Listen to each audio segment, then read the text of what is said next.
Sadhguru Nath Maharaj Ki Jai, and welcome to Jagadambe Reads the Holy Books of India, Ramayana7. As you may remember, Valmiki was listening to Brahma tell him that he would be able, in writing the story of Rama, to understand everything in the mind of all the characters. In short, there will be nothing which is a secret withheld from you. You will know everything which happened and every thought in the mind of each of them.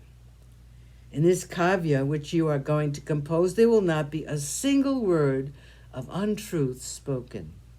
I command you to relate to the world the sacred story of Rama, set in the same meter in which you composed the shloka you are thinking about, the Anushtup meter.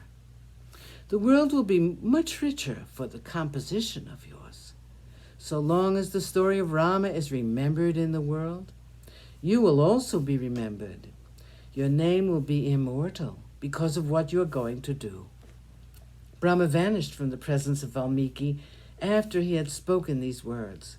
Valmiki was still in a daze, and so were his disciples. They repeated the shloka again and again, and with each repetition the wonderment grew. 3.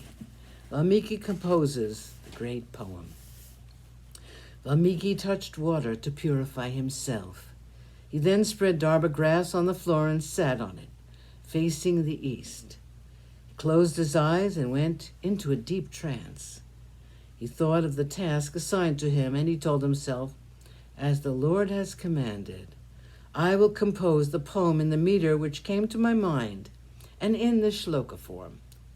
It will be the story of Rama and his achievements, and I will name it the Ramayana. The more he thought about it, the clearer became his vision and his intellect. And he could see with his mind's eye all the many events which had taken place.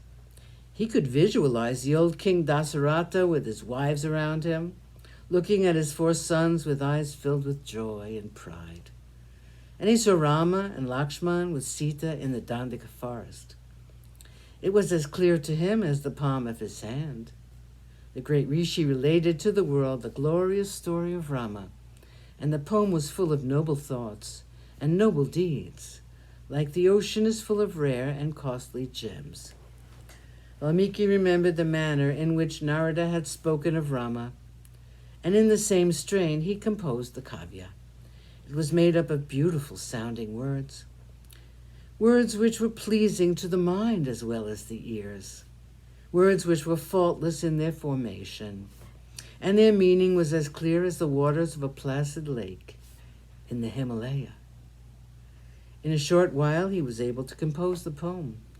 He had completed the epic Ramayana, which spoke of the glory of Rama, of the killing of Ravana. There were 24,000 verses, shlokas, in the kavya, and the rishi was pleased with what he had done. He divided the kavya into 6 sections.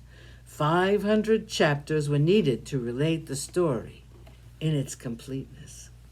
After the completion of the kavya, Valmiki was wondering about the proper person who would be able to recite the poem and thus propagate it. Even as he was thinking of it, 2 youngsters, Kusha and Lava, came to his presence, prostrated before him and took the dust of his feet. The youngsters, who were princes, had been with the rishi to learn the sacred lore. They had very attractive voices, and since they were twins, their voices blended together very well. To them, Valmiki taught the kavya by name Ramayana. They learnt it, and they sang it to the accompaniment of the veena. They sang like Gandharvas. These 2 handsome, sweet-spoken boys with their large eyes were the sons of Rama. After they had learned the entire kavya, the youngsters began to travel from ashram to ashram, singing all the while the story of Rama. Sadhguru Nath Maharaj Ki Jai. Thank you for coming. I hope you come again.